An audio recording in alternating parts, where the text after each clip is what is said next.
friends, and thank you for joining us for another episode of Fort Worth Roots. Was that ever a thing? Yeah, well, yeah, it was a thing. That was the thing? Oh, yeah, That was before it was against the law, right? Yeah. Cop pulled you over. You drunk, son? Yes, I am, officer. Follow me home. That's how it used to be. Yeah. Back in the day. It was a little different. Anyway. Before body cams. Yeah, things changed Oh, a my bit. God. Well, and some changes are for the better. You can find Fort Worth Roots on all of your favorite streaming services, Spotify, Pandora, Apple Podcast, and many other. You can also find videos associated with each one of these episodes on YouTube. For everything, including social media, just look for Fort Worth Roots. Stay tuned to the very end of this episode. We're going to tell you about all of our wonderful sponsors helping us keep the lights on here at the Fort Worth Roots podcast. And I also have several messages for our die-hard, loyal Fort Worth Roots podcast listeners. So stay tuned to the very end of the episode because I really want to talk to you. We always highlight one sponsor at the beginning of the show. Eaton Data Solutions can be found online at eatondatasolutions.com. Our friend Richard Eaton is the owner of Eaton Data Solutions, and when he's not protecting small and medium-sized businesses from data theft and cyber attacks, he is doing the very same thing at his 9-to-5 for Fortune 500 companies.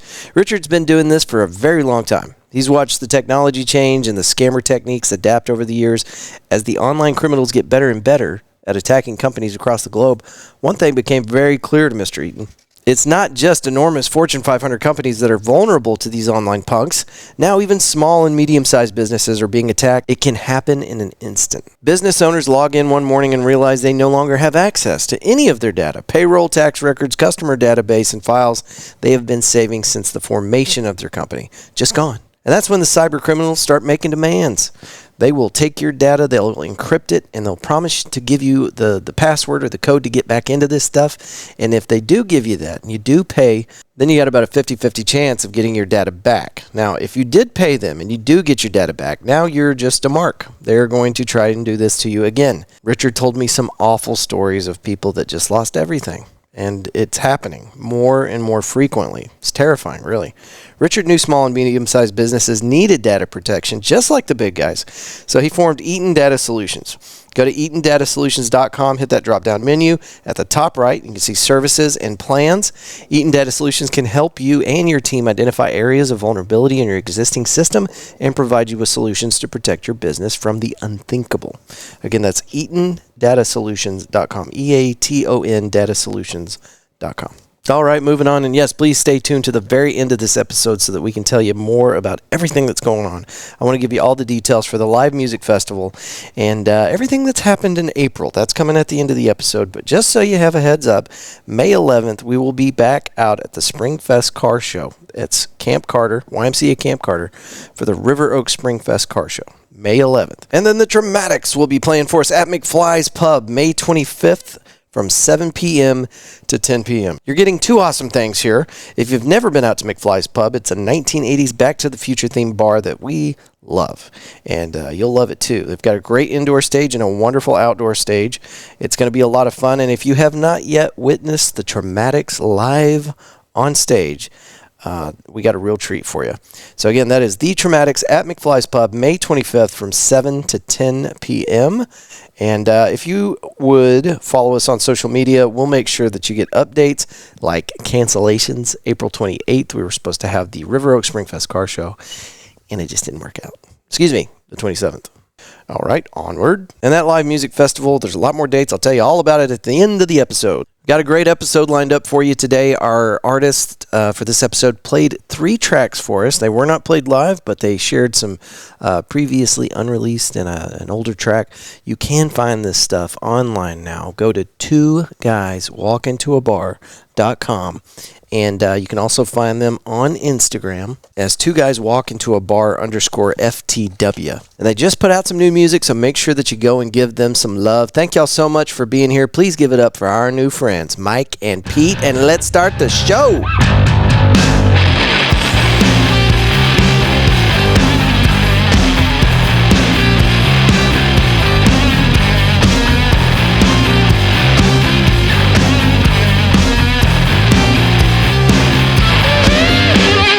I got Mike, Terry, and Peter. You're going to have to help me with your last name, sir. It's Garguilo. Garguilo. Yeah. Did I say it right? Yeah, that's okay. it. And you guys are 2 Guys Walk Into a Bar, a local singer-songwriter group. Is that the right way to bracket it? Yeah, we're a duo and a full band. Okay. Started as a duo playing around town, mostly playing cover gigs, but we always threw in a few originals, and then we got serious about putting some originals out over the last year, and that's been our focus. But we still keep a regular schedule of playing gigs around town. Okay. And when did you guys start playing gigs around town as a group?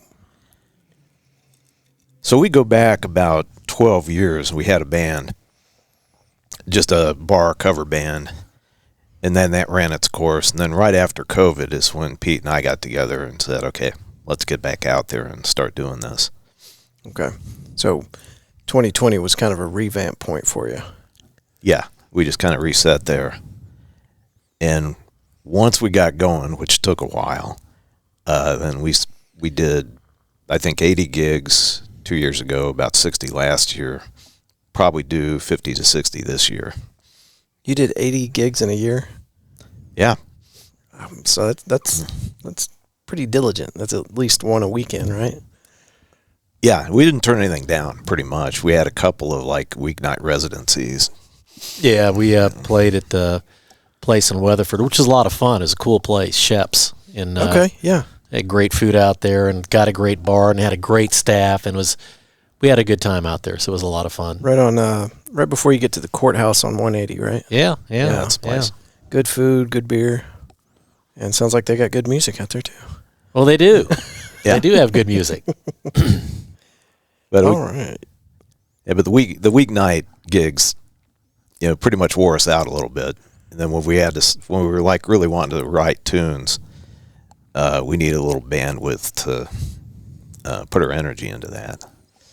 Yeah, it sounds. I do 1, 2, 3 events at most with the podcast. Take all the equipment out there, do recordings, maybe bring a band along, and that right there is just it's all I can handle. I can't imagine doing 80 gigs in a year. That's a lot. All right, so help me set this up. I just connected the phone to the Rodecaster, so I'm going to dive into our emails and pull up the 2 tracks that you sent me. This is for your upcoming album. When are y'all releasing this one? So the first one is Turning Fort Worth into Dallas, which comes out a week from Friday, the 19th. The second one, Terlingua, will come out probably 4 weeks after that. And then the album probably 4 weeks after that or so. We haven't got it totally nailed. Yeah. But they're all done. Yeah. What studio did y'all use? We used Blackstone. Okay, excellent. You know those guys? Yeah, we've met. I got out there about a week after they opened. I was really upset that I missed the grand opening. A lot of my friends were out there, and I was out of town. But I would have canceled the trip if I'd have known. I'm not kidding. I was really disappointed. So I think just based off the title and having listened to the song already, I understand, turning Fort Worth into Dallas. Somebody else that's not involved in the community as much as we are might not understand what you're talking about. But do you want to go into what this song is about? Well, sure. It started at the moment. It was about one moment in time a couple years ago now where you had Fred's and Magnolia and the original Lola's all right in the center of town, each for their own reason, but part of a bigger deal. All of them had to leave. Yeah. And, they've had different fates since then, as have other places. But that started it, and then I like to always have some kind of lyrical hook. And then it occurred to me when I was down there a little later, this is going to just feel like Dallas, when these big hotels get in here. Yeah. And so we worked together just to finalize the whole thing. Yeah, we might have been at Lola's, the new Lola's, that day, and that's when Luther was serving me a lot of drinks. And that's when I said, I'm going to write a song. It's going to be called Shit Faced at Lola's. And Mike said, well, hang on a second. I've got an idea, turning Fort Worth into Dallas because of XYZ. So came to fruition. Yeah. Yeah. That one's still on the side burner, but you never know when it might come. Yeah. Yeah, and Lola's is one of those ones that really stings. For our listeners that don't know, Lola's did move from the 7th Street kind of area over to Berry Street, which is not too terribly far away, but a completely different environment. And it was a great, beautiful, new, modern establishment, and the owner really poured his heart and soul into it, and a lot of people had a lot of fun there. The stage was great, plenty of green space to run around and have vendor events and all sorts of stuff. It was great. Yep. But as too many local businesses have also gone. It closed recently, and that's one of the ones that everybody brings up whenever we're talking about businesses closing in Fort Worth. But these Dallas businesses that you're talking about that moved into the 7th Street area, a lot of them met an early demise. It's been high turnover in that area, and it doesn't seem like that kind of Dallas vibey establishment really works here in Fort Worth. I've seen it come and go several times. Interesting point. About 20 years ago, I read the restaurateur who owned places in both Fort Worth and Dallas was asked about, hey, what's the difference? And he said, there are a couple of key differences, and one of them was, hey, people drink more in Fort Worth. But the one I remember was, he said, in Dallas, if you're running a high-end establishment, you've got to have a VIP room. People expect it, and they're going to pull up and want it. And he said, in Fort Worth, you don't get that, and they probably wouldn't tolerate it. But, I kind of think that's changing in the ensuing 20 years. Yeah. I think that, there's a different vibe coming to town. You can see it in the stockyards, among other areas. But I think it's an interesting point about what's going on in 7th Street now. Because we're down there taking some pictures, and there are some number of empty storefronts. Yeah. Yeah, it's definitely changing. And Fort Worth being what it is, the largest city in the United States that still has that small town vibe to it, And I think whenever they built the new Dickies and we started seeing more and more people, a big influx of new residents here in Fort Worth, I think everybody understands that it's not always going to be like that. And eventually it'll be a carbon copy of all these other major cities in the U.S. Well, unfortunately, at some point, right? And, what we're talking about here is really the creative community. All of that comes at a price, where the local color comes from creative people and doing interesting things, and they're being forced out of inch by inch. Yeah. Where, some of the cool spots. I don't know if we're going to ruffle any feathers, but before we went on to the recording, we talked about the big city event where the mayor came out, and do y'all know what that was called? The one we were talking about? It was here, Fort Worth. Their meeting was at Printed Threads. Right. But basically it was a monthly meeting, and it was to talk about the state of affairs as it relates to music here in Fort Worth. And there was a large crowd there. It was packed. And, well done, well run. But I think that, as we had talked earlier, I think a lot of people left a little bit disappointed with the outcome of the meeting. In terms of what they heard based off of some of the questions that were asked. So yeah, it's unfortunate because it seems like the city could get behind just some basic funding options and really make a big difference. But there were things. I think what frosted some people there is an immediate answer.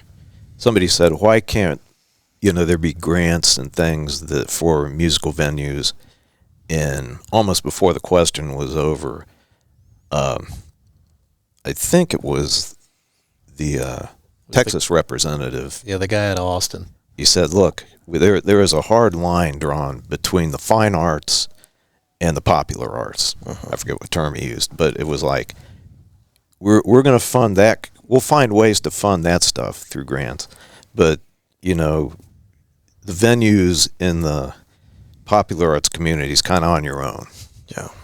And I know that people there were hoping to hear something different. Yeah, and they didn't get that, right? It was basically, they ask a question that, here's the answer, and then people were like, okay, yeah, we're not going to get much out of this. And I think, you did see some people walk out early. Yeah. Yeah, so, on one side, if you're running a venue, you got to find a way to make money. You got to bring, talent in, and you've got to bring an audience in. Right. But, there can be some situations where that can be made more palatable and with a little more support. You can't prop up a business that's simply not going to make it, but you can also make it possible for businesses to get a footing and get to where they are in that position. Especially after the last, 3.5 years, 3 years and some change that we've, all of our small businesses around here are suffering to the point of exhaustion, and they're trying to find the energy to keep going, Right. I know you talk to a lot of these people. Yeah, so you got a few firsthand. Yeah, a few. Well, we started talking about turning Fort Worth into Dallas, and I did not play the song. I think we ought to let our listeners hear that and then come back onto the recording. All right. Here we go.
Well, it sounds great, and the lyrics are definitely relatable, and I love songs like that from local artists where you recognize the places that you're calling out. So that's going to be a fan favorite in a lot of the bars around town, I think. And we hope so. And yeah, we're not trying to poke anybody in the eye. We're serious situation. Yeah. Trying to have a little fun with it Yeah, for sure. in our minds. Well, I love it, and I think we're going to hear it at all the places that are still open when it comes out. We've lost a lot, man. We lost the Post, which was only open for 3 years. Some really interesting places opened right at COVID. You know, they had their business plans put together, and the leases were ready, and they had no idea that it was going to be the worst time possible to open a business. But things were booming. Do you remember that? Oh, yeah. Things were booming right before COVID. And then it just came to a screeching halt. The Post, McFly's, I think Funky Picnic. Twilight Lounge. Main at Southside had been going for a year or two already, but Yeah. damn, just what a shipwreck that all was. But yeah, a very, very relatable song. Well, I mean, we like to carouse. So when we're not playing, we like to get out. Well, and thank you for coming. We had an event March 30th out at Pouring Glory. It was our kickoff for the live music festival, and you made it out, so thank you. Oh, yeah. I mean, it was really, like I said, I hope, there's momentum behind those, and we keep seeing them. We're trying, and at the bottom of every flyer we put out for that event, it says, in support of small businesses and to provide our musicians with another stage to play on. And that's supposed to be the focus. And plenty of good people, and I'll drop at least one name, but like Sean Russell, me and him have sat shoulder to shoulder and talked about like just brainstorming ideas. Like what can you do? What can you do to get people off their butts and come to these events or go see a live show for, no cover or $10 at the door? It's negligible money for most people. Now, I understand some people don't have any kind of expendable income, but I think for most people, a $10 cover charge is not too much to ask to help these bands on stage. The equipment's expensive, their time is valuable, and I think everybody wants to support them, especially if you're going to listen to them play. $10 is not too much to ask. But anyway, I digress. The point being, we're trying to figure out a way to encourage people to come out and just enjoy this vibrant community that if you don't enjoy it, it will go away. And that's the message that we've been trying to pump out to the public, but just trying different things. And I have noticed that on nights at, say, for example, the Cicada, when there's no cover, it's packed. It is packed. And then on nights when they're asking for 15 at the door, you might get 30 people in there, 40 people. And people don't drink the way that they did 20 years ago. And bars are having trouble managing expenses based off of bar sales. So they do have to charge a cover at the door. Pete and I are doing what we can on that front. Well, you can't do it alone, guys. Mike, what do you do for a day job?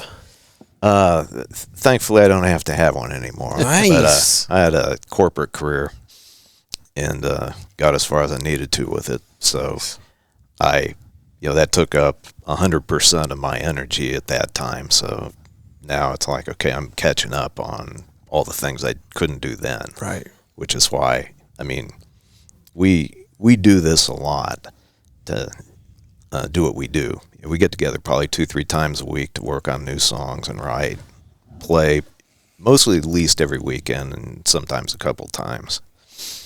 And then try to go catch, local bands and kind of keep people in business. But it's kind of a pivot for us right now from going to getting, it took us 6 months to get booked. We went to Fort Worth? It took us a while, not to get booked, but to get rolling. To where you're rolling. Right. Okay. And we go to bars and they go, okay, we have a couple drinks. Who books here? The manager. He'll be here Tuesday. So, you go through that whole routine for a while, work your way up to the people that book a lot of places. Mm-hmm. So, it was like you got to drink a lot of tequila to get to that point. Your liver's the real hero here. But now, we're kind of turning to from being, kind of a Texas roots cover band to, original band or a mix, depending on the gig. So there's a whole other ball game with that, and getting music out there and going, okay, you got to do a lot of work to promote it, to get it out there. So we're now in that game. Nice. It's all fun. I mean, that's the good part. Meeting a lot of great people, and a lot of people have helped us both with the music and now with, how we try to go forward. Well, as soon as you said Blackstone, I knew you guys are connected. You're like Fort Worth music connected. If you're using Blackstone, I feel like. Yeah. We met Nick first, and then Mark, and got to talking to him. They were, fantastic partners. Yeah. They're kind of like our boys. Yeah. Great guys. We're like their crazy uncles. And what a nice studio. I mean, they put that thing together pretty fast, but it is nice. Studio is cool, and they've got some great equipment in there. And I won't lie to you. I mean, Mark is lightning fast when you're trying to do different things. He's so good at what he does, and Nick adds a very unique perspective. There's a song we did where we've got a chord in there that we call the Orenda Light chord. It's more of a rock song, but that came directly from Nick. But, if you need assistance with different things, Nick is a tremendous drummer. He's a great vocalist. He plays every instrument, and, little percussive things. They add a lot of depth and a lot of great ideas when you're doing music, and they have great contacts. So I think on Terlingua we had, was it Morris? Yeah, Morris Holdell. Yeah. Shout out to him, a great guitarist and steel player. And then we had a keyboard player come in on another song. But, these guys have got great contacts with great musicians that listen to the song 2 times and go, I know what I'm going to do there. This is what you need. Yeah. I mean, it's really amazing. But cool studio, cool vibe, cool guys. You couldn't ask for a better place to create music. Well, we have a lot of fun with them. So they're a hoot. Awesome. Yeah, we got another batch that we're going to go in, hopefully within about 4 weeks, and start up again. Okay. Yeah. So. Well, you started talking about Terlingua, so I think we should probably move into our next song. You guys gave me 2 tracks. Isn't that the name of the second one you gave me? Yeah. Yes. And while I'm setting that thing up, you want to tell us about the rest of your band? Because I didn't realize that 2 guys walk into a bar had more than 2 guys in it. Yeah, I didn't know that. For people that can do the math, we got to explain it sometimes. But we started out as a duo, and then, the music we wanted to make, and we started getting opportunities, and we pulled in a couple guys who are really good musicians and who we'd played with before, and now we have a standard, a rhythm section that plays with us, and we do probably 2 full band gigs a month. And then fill in with So Mike Pritchard's our bass player, and Mike and Mike go back many years here in Fort Worth. They were in a band called the Screws. The Loose Screws. Yeah, well, Loose Screws. But they played together for many years, a long time ago. And then when we were in a band called the Swags, which was a 5-piece band, Mike Pritchard would fill in for bass if our bass player couldn't make it. And then the drummer's is a handsome guy by the name of Steve Pierce, who... How handsome are we talking? He is so good looking. I mean, it's embarrassing when you're around him. I mean, I'm like, gosh, go away. So Steve Pierce just retired from BNSF, so shout out to him and congrats to he and his wife. But Steve he's played drums all of his life, and he was the drummer in the band we were in called the Swags, and Steve kind of wanted to get back into playing music, and so we elicited his help, and so when we're a full band, that's the full band, and on the music that we recorded, both the guys were involved in helping us put it all together. So they're great guys, a lot of fun, and we have a lot of fun together as a group. Nice, love that. Yeah, I out of all the things that I wish I could do, I've got all these projects in my head that I envision myself one day tackling. I would like to learn an instrument, and I haven't decided exactly which one that is. Probably bass. I feel like I could make the most friends if I played bass or the drums. But anyway, the camaraderie that you guys get going to practice, gigging together, road shows or whatever, that's so priceless. That is as good as everybody thinks it is. I mean, it is. And it's work. You know, we do a lot of work to, you know, have the music down, have the harmonies down and stuff. But it's all fun. Yeah. And, you know, the whole journey, you know, all of the stuff, you know, getting it released onto all these streaming services and promoting and doing stuff. It's all fun stuff, but there's a lot to do there. Oh, yeah. Yeah, so it's a good journey.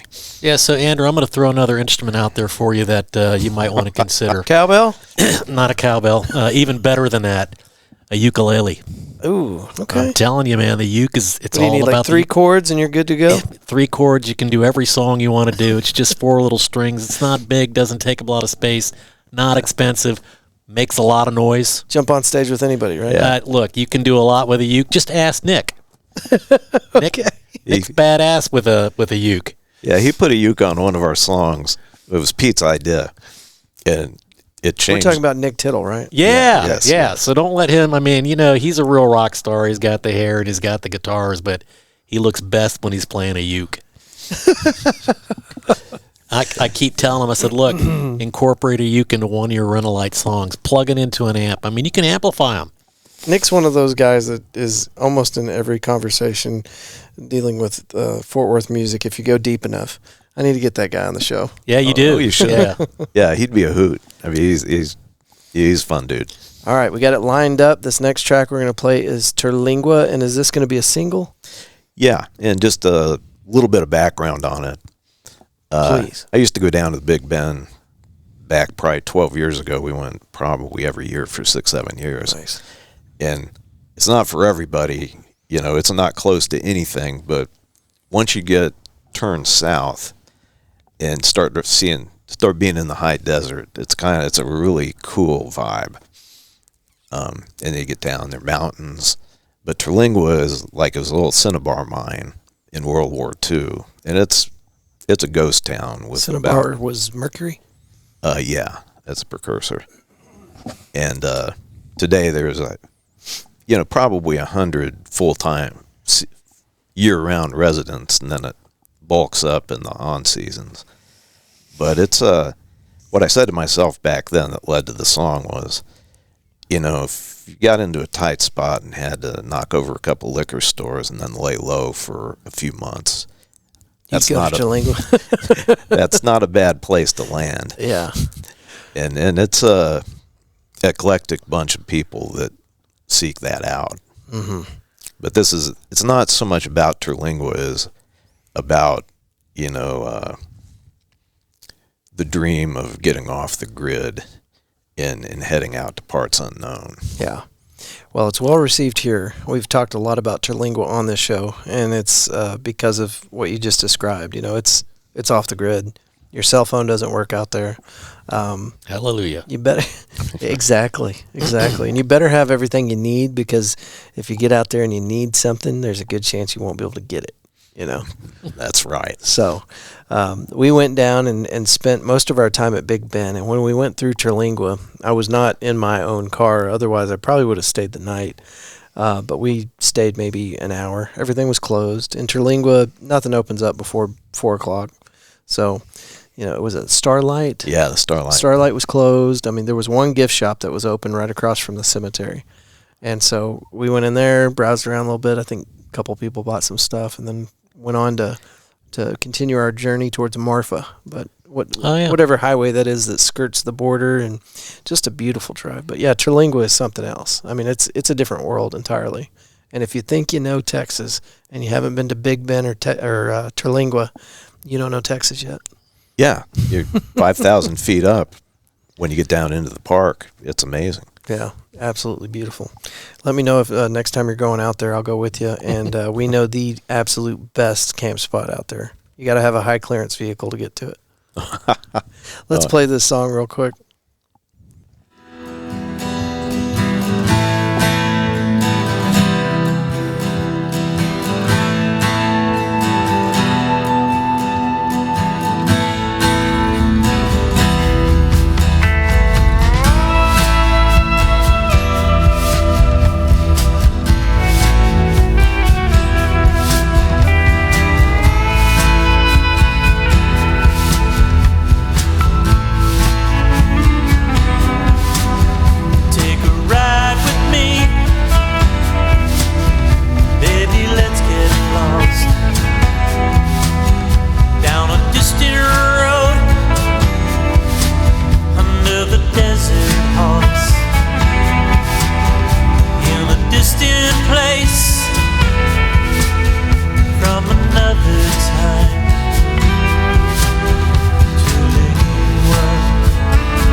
perfect homage to a beautiful place here in Texas.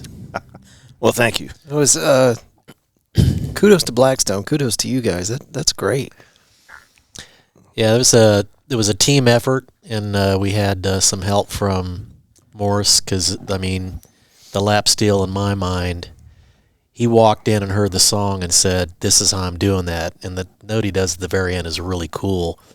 But look, I mean, Nick was involved in getting that. He basically took a snare drum out and he did it's like he was making a soup with it, you know? He's making a soup with that snare drum to get that Yeah, but That's cool. there was a lot of work on that. Mike did all the lead, and the lead in my mind is really cool. From my perspective, that's my favorite song on the album. I love that song. I can listen to it 100 times and never get tired of it. And just got a great vibe and a cool feel, and really does speak to, you know, a part of Texas a lot of people don't get down to and need to. Yeah, and I hope that the right people do and the right people don't. I'm serious, and I was thinking about, as we're listening to that song, I'm thinking about how with Austin was the hub for art, music. It was the vibe for a very long time, and I caught the end of that growing up. We went down there a couple times when I was in my teens, and it was the scene. And you know, Austin got destroyed by big tech and excuse me, people rolling in from out of town and taking over the space, and they moved there because it was so awesome. And it's not their fault, but the influx of people and the influx of new industry robbed that place of what it was. And I think we all kind of feel the wheels of progress doing that here in Fort Worth. And I think Terlingua might be the last frontier for Texas art. I'm not kidding, because Terlingua keeps coming up. And, you know, we'd all be lying if we said that you were the only musicians right now talking about Terlingua. People are obsessed with Terlingua, and it's not just because of the location. It's a whole vibe. Yeah, I've never felt freer than rolling through, and a little bit alarmed also while rolling through Terlingua, right? Yeah, it's like you go to a place where the normal rules don't necessarily apply. Yeah, God help you if you stepped in I don't know if you stepped out of line, or trouble could befall you if you went down there acting like you were not in Terlingua, I guess. I don't know how to say that correctly, but you could disappear. You just like disappear. Did he go off the grid, or is he gone? Nobody knows. He had a cell phone. Yep, he's gone.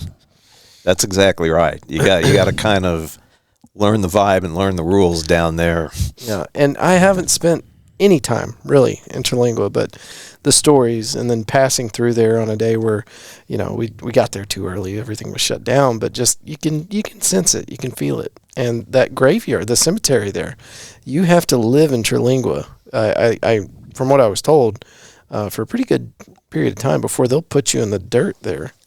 If you're not a local, you don't get buried there. I don't know why you would want to be otherwise, but there's like some weird little rules down there. Yeah, it's very interesting. And I'm like you. I've been through a number of times, but that's different than being there. Mm-hmm.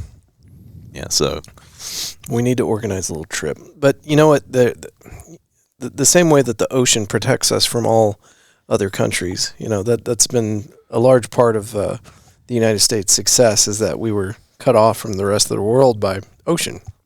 And I think Terlingua is going to maintain its innocence, its corporate innocence, maybe indefinitely, just because it is so remote.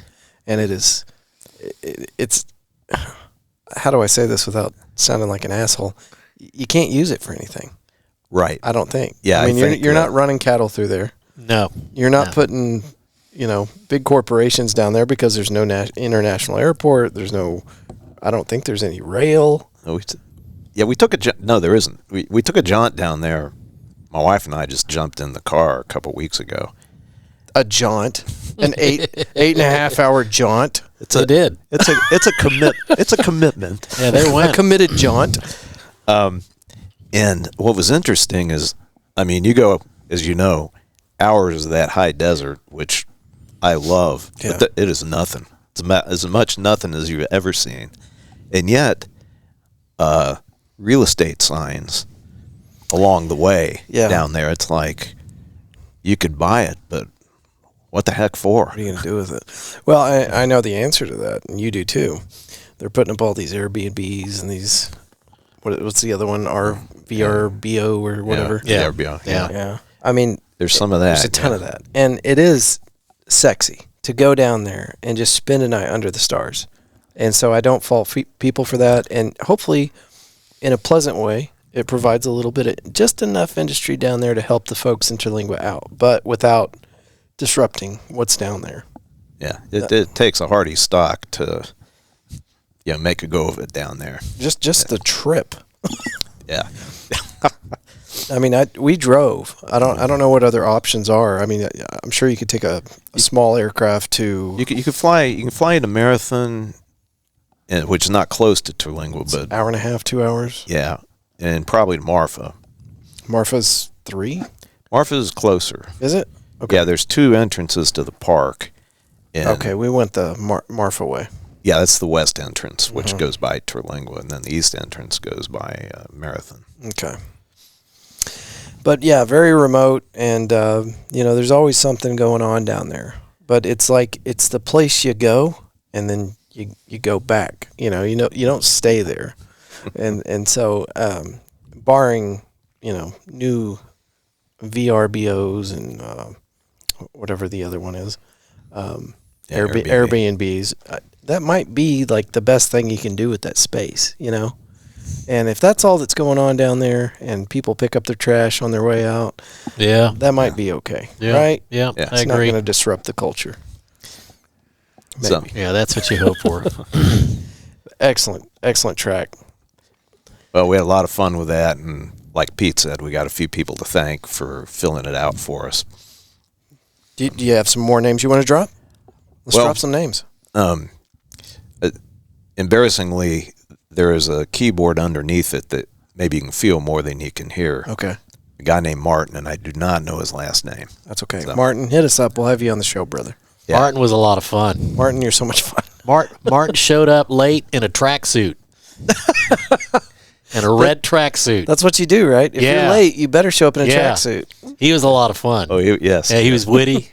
But the guy was brilliant. I mean, I think he had 7 different events he was going to that day, including church or whatever else he was doing. But, yeah, he came in and, again, I think, Nick and Mark have got some great contacts. And this guy, savant, right? Just he listened. I mean, I thought maybe he might have had Asperger's disease. I don't know. But you could tell he's like moving around and then he just, boom, he hit it. And I was like, God, these guys are freaky good. I mean, I play guitar, but not really well. These guys are real musicians. I mean, super impressive. And he did some really cool stuff. But both of the guys did a great job. Nice. Yeah. So, and of course, Nick and Mark. So and the guys in the band, of course, played the original track, and then we stacked on percussion and stacked on a couple things until it filled out the whole space the way we wanted. How do you feel about the track? Again, it's my favorite song. I love it. I can't. I can just keep listening to it. It's kind of moving. If you're driving in a car, it's a cool song to listen to, in my opinion. But Yeah. So when I think about writing songs, you get an inspiration, and then you have to go work it. Yeah. And a lot of times you work it, and it takes you to a totally different place. But if you got there and you kept working, it's probably a good place. But sometimes, and this is the case here, you get an idea and a feel, and it comes out exactly the way you imagined it. And, we started it. I played the basics for Pete, and luckily he liked it then. And then we just built it up together. Yeah. But it really came out exactly as the original inspiration. So for people that write songs, I think a lot of them would agree that happens only sometimes, Right. even if the result's the result's good otherwise. Where the thing in your heart actually comes out the way you wanted it. Yeah, so that's the case here. Yeah. And we named the album after it because, for both of us, that's our favorite of this bunch. Yeah. Well, God, if I was involved in creating something like that, I would never stop talking about it. You guys nailed it. Got to let people know if they're wondering, if they're watching the YouTube version of this, there's a bottle that appeared when we came back from the song, and it's called Blue Note. This is a unfiltered, small batch, straight bourbon whiskey. And I believe you guys are the first ones in almost 4 years to bring a bottle of bourbon to the show. So thank you. We're intending to raise the bar for everybody that comes after us. Oh God, that's what we're all about. Whew. It's gonna be a rough next 4 years. You didn't tell us we were on screen. That's a whole other ball game, dude. Oh yeah, they've been staring at us this whole time. Yeah, so look, I mean, two guys walking the bar, we'd be remiss if we didn't bring alcohol. It would be weird. Yeah, I agree with you. It would be.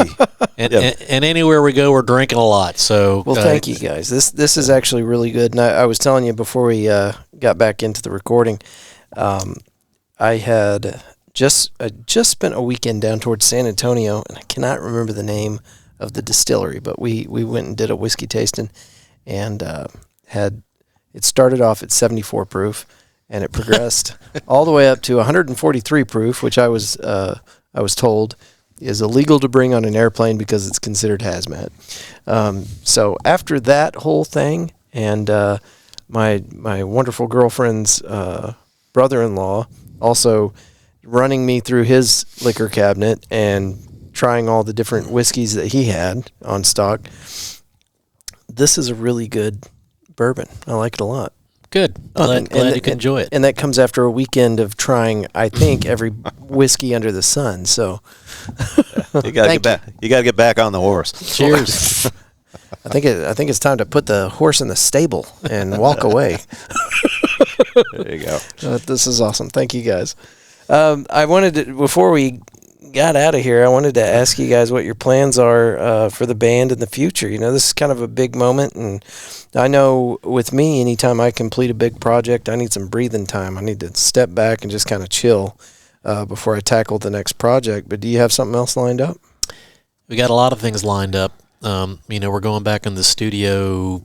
Is it this month? Yeah, it's this possibly, month. But within the next 3 weeks, we'd like to. Yeah, there's a song. There's a song that we didn't put on. We didn't record with this group that we're going to record. And then we've got a group of others that we're going to get back at. And then, of course, we've got a lot of gigs lined up for the year.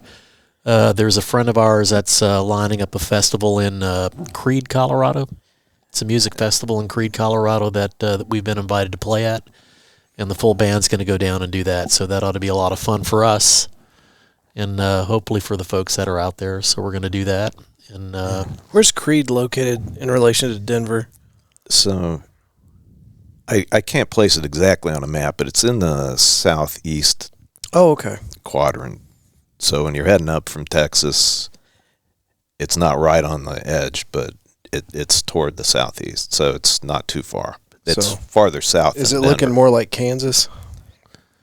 Are you in the mountains yet? No, you're not way up in the mountains, but you got a lot of cool, rocks and scenery. So yeah, it's mountainous. Cool. Yeah. So we got a lot on the plate. Our MO is going to be not to slow down. For some reason, we got a lot of songs coming to us, and when we pair them away, we got some we think really good ones for the next batch. So what we've heard so far today is excellent. So I would imagine. Cool. It can only get better, right? Well, I tell you, you get better at it. I mean, we learned a lot going through this process, and I've been in studios multiple times, but not to do something that was a really released product, more like a good demo of stuff. And you learn a lot. We'll be a lot smarter about it going in this time, because you can play the heck out of a song as a band, but building the track in the studio is different. Right. They're like when Nick's listening, it's like, okay, the drums and bass at these parts need to be doing something different to lock in better. And so I've played the song with them 30 times, but I can't hear the drums and bass that much when I'm standing there playing. Right. So you learn stuff, and then we stack usually 3 or 4 electric guitars on. Okay, you need to work that stuff out. Part of it is when you get in the studio, you hear it differently, and you get different ideas. But you want to go in 80% knowing some of that stuff. So the more reps you get, the better you get. So makes sense. That's good. So the logistics side of it, that's what gets cleaned up. Yeah, and, you're educating yourself on different things that maybe you didn't know as an artist before. Yeah, when you bring a song to life, you write a song, a guy with a guitar, in our case, 2 guys with guitars. Okay, you get the chords, you get the words, you hone them down, but then the orchestration and arrangement part for bringing it to a real life, there's a lot more to that, and that's just stuff you have to learn by doing it. So yeah. What we just heard on Terlingua, that's not 2 guys and a guitar. Yeah. I get your point. Yeah, for sure. It's almost an orchestra whenever you get done, right? Yeah, that, like I said, we imagined it that way, and somehow we were, with help, we were able to get it there. Are you guys currently doing any kind of residencies in the area? No residencies, but we play a variety of places. We got most weekends booked. We're light in the middle of summer because we were scarred by the middle of last summer. Jesus. You ain't kidding. We played a place I was wearing flip-flops. And my feet, they burned. My feet got burned. It was rough. What did we learn? Well, cover your feet, but it was so hot. It was brutal. And we played a lot of places. So we've got a lot of booking agents we work with, and you don't want to disappoint them. Right.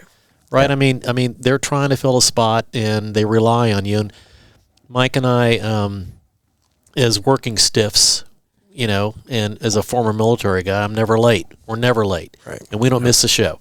You guys did roll in. Yeah. Right at 3 o'clock today. As much as we drink, it's amazing that we make it.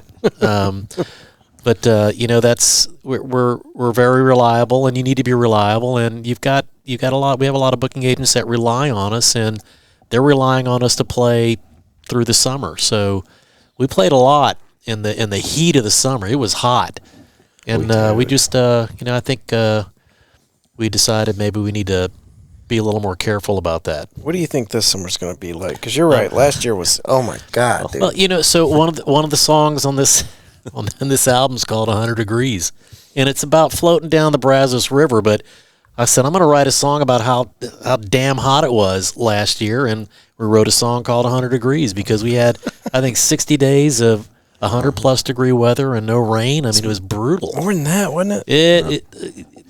Hopefully it won't happen this year. Right now I feel pretty good, though. You've got a lot of rain. And yeah, good. We're sitting here today. It's April 10th. Yeah, and it's cool out. It's nice. I don't think, did we hit 60 today? No. So we're being spoiled into something horrendous. I hope not. I hope that's not the case, but it's what it feels like. But so we've got a lot of stuff going on, and we're playing quite a bit. And we've got a lot of great booking agents that book us in venues that are, we feel are really good venues. And so we're busy, and then we're plugging in a lot of original music, that we're going to do at the studio and try to record more. And, it's getting everything set up to launch all of that, right? So the production and the ditto and the distribution and all of that, we're going through all of that. But we've got a lot of great entities that we work with, Thurston Company, Nick and Mark, and then we've got other friends in the industry that are helping us, wander through that mix. Yeah, I don't know if you've ever, just as an aside, we did one song where we invited Bethany Doolin to sing with us. Bethany Doolin. Do you know? Generational Wealth? That sounds familiar, and I'm a little embarrassed that I don't know because it sounds like I should. Yeah, they're a really cool band. They played at Spillover. We went to Spillover, and they were there on, was it Friday or Saturday? Saturday, I think. Yeah. But anyway, put that in your head. She's very good. Okay. The band's interesting. They're young. Yeah. Working on, I think, their first bunch of originals as well. So we just got done talking about this. Well, I revisited the episode with Newquest, Michael Newquest, and we were talking about Max Cusin. In the Gray. Yeah. Did y'all see that one?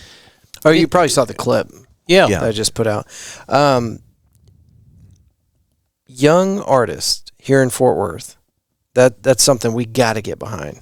So, any young artist here in Fort Worth that has played a show here in Fort Worth is welcome on this show. Yeah, you should get generational wealth on I would this. love that. And Bethany, she's a powerhouse singer. I mean, she's a powerhouse. And she's a personality, too. Yeah. You'd have fun. Bethany, if you're listening, Yeah. my email is media@fortworthroots.com. Let's go. You really ought to get them on here, and they're up and coming, and you see them playing a lot in different places, but they've got a great vibe and just great vocals. But we asked Bethany to do. There's a song on the album we did called "Scammed," which is based on a true story. A good friend of mine, he's a Turkish guy. He's like 6'3", super good looking. You know a lot of good-looking men. Well, Is it a trend? I don't know. Guys hang out with good-looking guys. What can I say? But this story is about this guy that met this beautiful woman, and she happened to be Turkish, and she was a con artist, and so the song is called "Scammed," and so we did the song originally based on his point of view, right? Okay. The guy that got scammed, and all the phone calls to me, and how he was migrating through this, and trying to get belongings back when she fled the country and went back to Turkey. And my wife was friends with one of the he was a lawyer who's an attaché at the Turkish embassy that we had to get a hold of him. This is some crazy stuff, but Mike wrote this song about this, and so what we said is, so that all happened? This is all true. The Oh story's my God. true. Okay. It ought to be a major motion picture. It's true. It's wild. I thought you were just spinning a yarn. And this guy's this big, beautiful man, and then his Turkish accent. his wife at the time, her name was Gül, and that's Rose in Turkish. Just, smoking hot. She was beautiful, and she was conning him, and he's the con guy. So what we did is I said, we really need to. Yeah. We wrote the song from his perspective. I said, you know what? What about her perspective? So during this whole thing, I called her. Right, she's in Istanbul. She's not coming back. He's going nuts. And you called the con artist? I called her, and she answered the phone, and she said, Pete, listen to me. You don't know the other side of the story. And I said, that's why I'm calling. Yeah. So I got an earful, but what we did is we went back to the drawing board and we wrote her perspective. And so the song I Got Scammed, I sing a portion of it, and then Bethany comes in and sings her side of the story, which is really cool. And if you listen to the song and you hear Bethany sing, she's got some pipes on her, man. It's a powerhouse song. Where can we find this song? I got it right here. Well, it's going to be on. We're distributing it. It'll be on Spotify. What's it going to be on, Mike? I'd love to play it. Can we? Would that be too much to ask? No. Can we? Is it okay? Yeah, we're here. I feel like am I getting a node? I mean, you told the whole story. Now we got to hear the song. It's a great story, and it's all true. That's the thing. You're like, good Lord. Can you plug this phone in? I don't have a plug for it. I can send it to you. Can you email it? Maybe it'll not take forever. That is such a crazy ass story, though. Yeah. All these people from all corners of the world, and they're out there doing weird, scammy shit. And it was the real deal. 007. Well, this guy is like the younger version of the most interesting guy in the world. Just, he's got it all. That's so funny. She's gorgeous, and she was spectacular. You might have to send me a picture too, because now people are like, "Well, how gorgeous!" There are no pictures. Oh my God, she's an expert. Yeah. Look, when she left, she left her computer halfway open in the house and had audio and everything going on. And that's when I said, she left all her stuff, everything, her computer, everything. Her computer on? It's on. Is it open? It's open. That's weird, right? And then all that kind of weird, on and open. And so he had these guys come in, and like it's like FBI stuff. They come in and they check the house for bugs to see if there's any listening devices. Man, this is wild. It's all true. I believe you. I'm not questioning you. It was. I swear to God, we called my wife's friend he's in the consulate, and he helped us to get the passport back. What she wanted was a green card, right? Once you get the green card, that's it. He helped us to get certain items back that were important, and at the end of the day, we got them back. But that's what the song's about. And Bethany does her part because she, in her mind, this son of a bitch scammed me. I'm the one that got scammed. Love it. I swear to God, that's in her mind. She's like, he scammed me. He said he had this. He said he had this. He said he had villas in Istanbul, and he does, right? They have a lot of money, this family. So, this, that, and the other, but she didn't have access to it. Mm-hmm. That's how she got scammed. And what she wanted was the money. Tell me more about this artist, Bethany, right? Oh, yeah, Bethany. It should be coming to you. As soon as I get it. Tell me about Bethany. How did we meet Bethany? We saw Bethany at...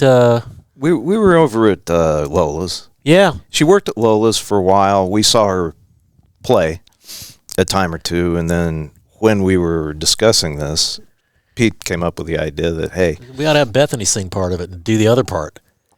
From Generational Wealth. Yes. Right. Okay. That might be why it sounds so familiar. I mean, I was at Lola's a lot, and... So we developed a relationship with her, and I said, hey, would you want to do this? She said, I'd love to do it. And then they did a release song at Lola's, and, they come out, and she sings, what's that song called by Grace Slick? Mike? Somebody to Love. Yeah. That's the first song they start with, and I'm like, holy good Lord, I felt like I was there. It was like Grace Slick singing. She's just got this big voice. And that's kind of how we met, and then we developed a relationship, and I think she's a manager now at Tulips and Low Doubt. Oh, good. Okay. Yeah, but great vocals, great person. We did a YouTube video. We did our release, or we're releasing a YouTube video on turning Fort Worth to Dallas. We did that at the Post. So Brooks allowed us to do, it was the last day they were open, allowed us to shoot video there, and she's actually in the video, so I can send you some pictures of her. She's really cool, tatted up on left arm. She's just super cool. But love her. Great person, great human being. Yeah. Fun to be around. We might have to connect to your phone. I'm not getting that. Is that an iPhone? No. Okay. I don't believe in that. Oh, wait a minute. It just went. Okay, told you it just sent it. Yeah. We don't play with that iPhone shit around here at Fort Worth Roots. Yeah. There it is. Okay. I got two. Does it matter which one? Scam. Got it. The first one, what I don't know is I had to go to a lower quality one that's an earlier one. So anyway, it'll be fine. And Mike, what genre would you kind of call this? Because it's different. See, I consider it a blues. But when you say the term blues today, I think the blues as a term has been dumbed down to, be guys... Like everything else, man. Good luck trying to properly identify a genre. Like earlier, I just threw that out there, singer-songwriter, because I don't know. I don't know what people classify themselves as. So this is a blues musically that could have been written in the 20s or the 40s, in my opinion, with different... instrumentation. Yeah. Tell us what you think. But it's kind of got a old school sound and an old school chord pattern. Yeah. And on this one, the keyboards are all Martin. Yeah, Martin in the red tracksuit. Sorry we don't know your last name, Martin. We'll get it figured out. I promise you. But you should be on the show. Also. And was he doing a Leslie? What was he playing on that? He did organ and Fender Rhodes and some other kind of ethereal stuff Yeah, he's more prominent in this song, but little different, psychedelic. Yeah. Cool.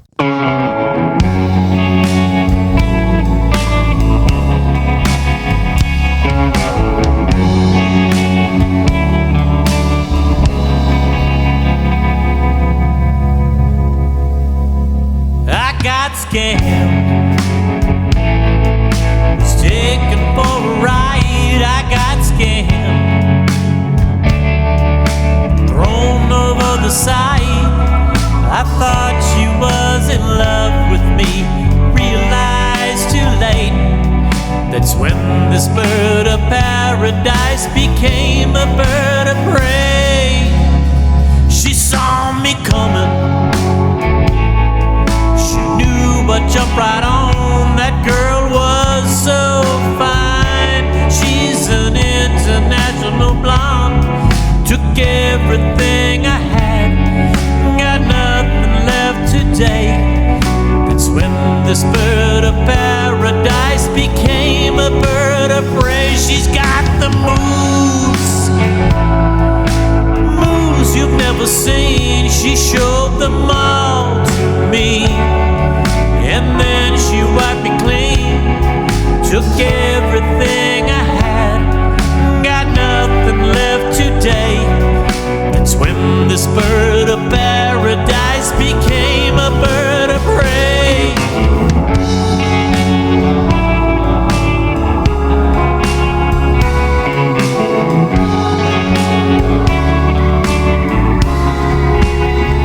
I got scared, taken for a ride. I got scammed. He was all a lie. He bragged about his money, his mansion and his yacht. By the time I'd figured out he'd had everything I got, he saw me coming. He knew I'd jump right on. He was so smooth. He's an international con. I walked away with nothing, just my passport and his watch. By the time I realized he'd had everything I got, he got the moves you'd never seen. He showed them all to me. I couldn't pick him clean. I thought I had his number. I realized too late. That's when this bird of paradise became his bird of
when this bird of paradise became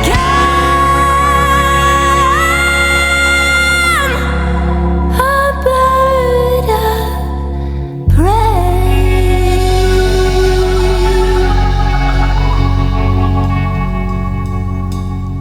Every time I hear that, I want to cry. Damn. Well, for a couple of reasons. One, it's a terrible story, and it's a beautiful voice. Yes, it's all. Tell me her name again.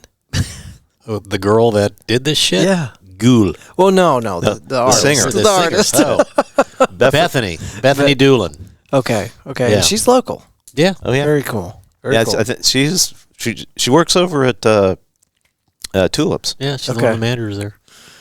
Oh, dang. So is she? She just works with artists for stuff like this, or No, they got No, it's their band. Oh is- no, we talked about this. Yeah, I'm sorry, she's I'm Jen sorry. Well. Yeah, she's we grabbed her and said, "Hey, we've got this song and we want you to do it." And she's like, "Yeah, I'll do it." She came out to the house a couple of times, got it pretty much immediately, and then that was over about a 2-month period. And then after a couple months went by, I was like, "We got the studio, come on down." And it was not to drop a bunch of names, but we had a bunch of people in the studio because Drop some names. Here Come we on, go. yeah, So- drop some names. so we had So when she showed up, Name dropping. Levi Ray, Okay. yeah, Levi showed up.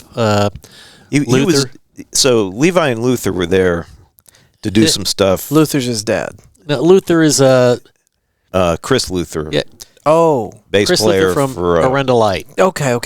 and he's a luminary on his own. Yeah, he is. That's an amazing band. Yeah, and then Levi is he and a group of other people. They're on another song that we do. They do this chant, but we had Sam Anderson showed up, which was really cool, and we love those guys. we love that band. That's one of the we do a couple covers on them. So Sam showed up, and then who else? Levi, Sam, Nick, Luther, Yeah. Bethany. So anyway, all those guys were in the back with us because they'd been taking some video and pictures for us, and then also impromptu doing a little singing. But then she got up and sang, and we're all back there, and they're all like just silent. it was like She's got pipes on her. Yeah. yeah. Yeah, she's got a great 100%. voice. And she's just the sweetest person you'd ever meet. Super cool. And you're putting out some amazing content, some beautiful art. Oh, So let's thank y'all for pursuing this show and really, putting up with my bullshit. well, yeah.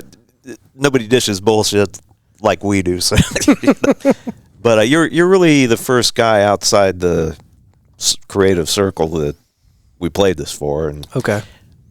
Well, thank you. Yeah, the first one comes out a week from Friday, and then I think just one other single, and then we drop the rest of them. And where can people find this? It'll be on all the streaming services. Okay.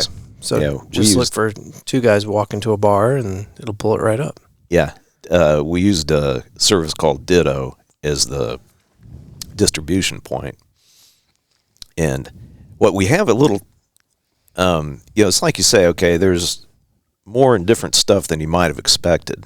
For sure. And 100%. That's what I was trying to say. You said it better. And at a really hard time, they want you to have a genre and a subgenre for these services, and they have like 50 genres. This is in Ditto, which then sends it out. But the only ones I could get were rock and country. They didn't have Americana. I didn't know how to categorize it myself because it's it's kind of a broad spectrum. Yeah. But it was interesting to me that, I couldn't find anything that Really fit. really fit. So that's just an interesting learning thing. Well, we need to request that all these streaming services have a new category and subcategory. And it just needs to say Fort Worth. Straight ticket. There you go. Yeah, that's cool. I mean, really, I have people ask me every once in a while, it'll come up, like, what music do you listen to? I listen to local. Yeah, that's cool. And I mean, good luck trying to pin a genre on a lot of this music. Even our hip hop artists in town, I don't feel like hip hop really nails it. It's I don't know. Well, what's amazing to me is just the variety of music that's in town. Oh God, we talk about it all the time. It's incredible.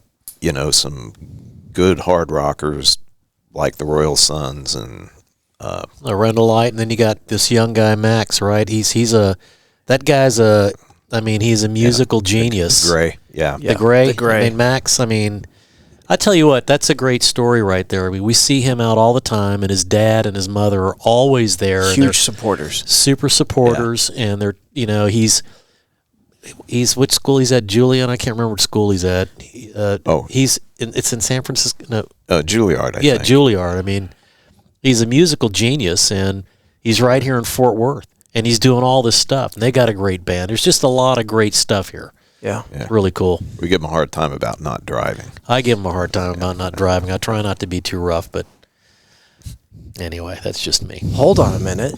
No, I said like No, Max, no. Max, you got to Max, start driving. Are you not driving? He's not driving yet. Yeah. This is Like a weird. Okay. It's a true story. I think we've talked about this on the show a little bit. There's some odd thing going on with generational thing, right? Man, we were dying to get our driver's license, right? Yeah, I it was couldn't the rite wait. of passage. Yeah, but it's not important to this newest generation. They don't care. They don't want to drive, and Right. I don't understand that. I wanted a Hemi Cuda, and Nice. and I wanted to be out there running around on my own at the age of 13, 14 years old, and I just couldn't wait to get that permit.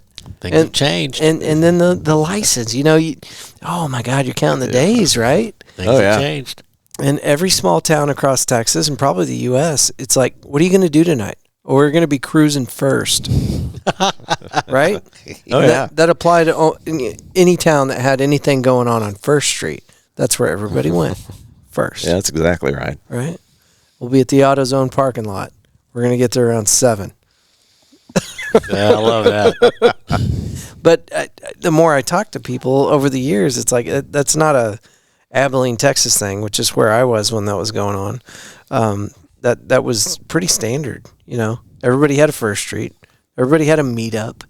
What was your meetup? There was a McDonald's on Courthouse Road in Mississippi. Okay. McDonald's is where we'd all go. How about you? I grew up in Kansas City. Okay. So there were a couple of like drive-in places. One called Winstead's on the Plaza, which is a really nice area at that time. And there's one called Sydney's and a couple others. But it wasn't like a small town where you had a strip, but you had a couple gathering joints where people would land around 10 or 11. And then you just drive up and down the street, right? Drive. Seeing who was at the different spot. Yep.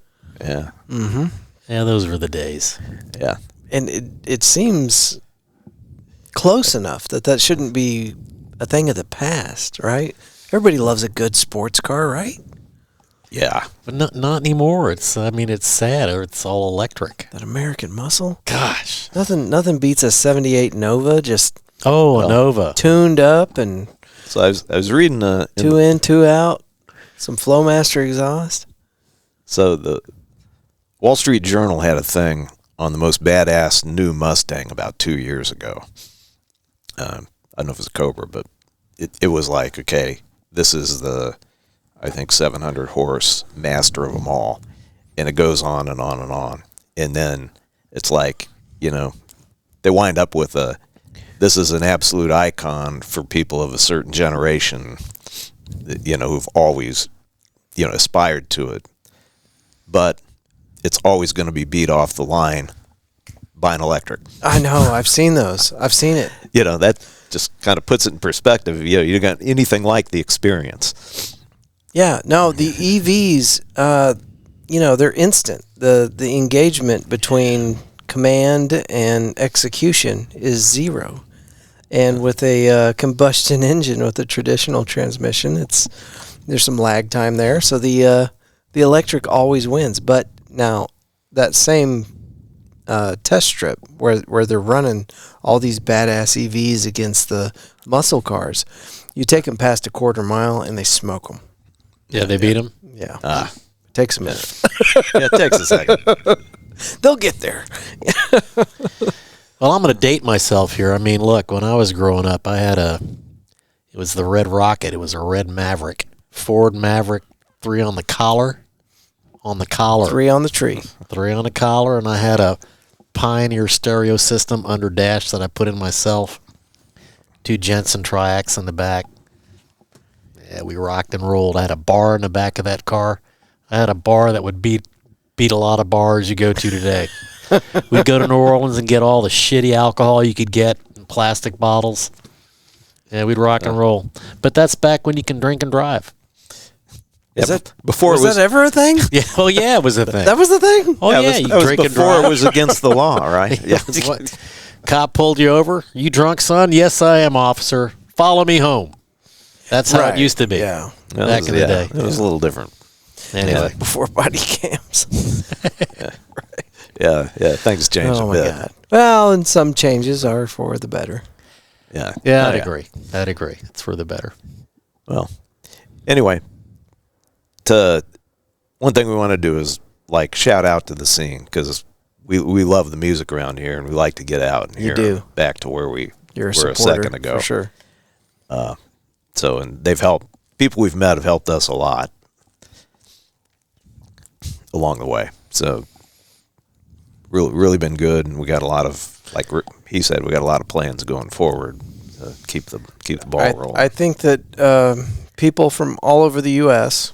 will say nice things about their city and truly mean it. But when I get people in here talking about Fort Worth, it's collaborative, and it's the biggest small city you'll ever go to, as of right now. But the collaboration is I think probably second to none. Earlier you said something about it took you a while to find somewhere to gig in Fort Worth, and I'm like, really? And then you specified, but we work together. Everybody here in Fort Worth. I mean, this music community and the podcast community has kind of, without asking, invited itself to the party. And we show up. We show up, and we try to cover you guys and do the best we can. Also working 9 to 5s, but it's just that's the Fort Worth thing. Everybody's welcome here, and even with small business here in Fort Worth. If I walk into one place down River Oaks Blvd to talk to one of the business owners, there's cards and pamphlets from other businesses all up and down that row. Nobody's trying to compete. They're trying to live the motto of a rising tide lifts all ships, and it's the same inside the music community. And I'm really glad that you guys were here today, and you kind of resonated that from the music side of it. Yeah, good. Well, you said earlier, I didn't expect to hear what I heard from you guys, and I think one 100%. Of our credos has kind of been, it's mostly about the songs, and we'll let the songs take us where they want to go, and that's why there's kind of a broad palette of stuff, and that's really been fun for us. Yeah, and let me add on to that. I mean, Nick, we talked about that with Nick and Mark and with other folks. Connor at Thurston Company and Levi and Luther, guys that are, the guys. Established. And we're like, yeah. We've got all these songs and some are different than others. Should they be all the same or should it be this? And they're like, Nick said it best. He said, play what you want to play, right? Play what feels good to you, and it shouldn't be the same. And if it's creative and it's good and it's what you like, play it. So that's what we do. 100%. I'd be ashamed to pigeonhole you guys into a specific genre. Well, but I would definitely call it Fort Worth local. Yeah, there's no way you can pigeonhole Mike, ever. There's no pigeonhole on that guy. Where can guys find you, guys and gals, excuse me, good Lord, on social media? Okay, we've got twoguyswalkintoabar.com, which just is our website out there. We are updating it, but it's good. It's got our gigs on there.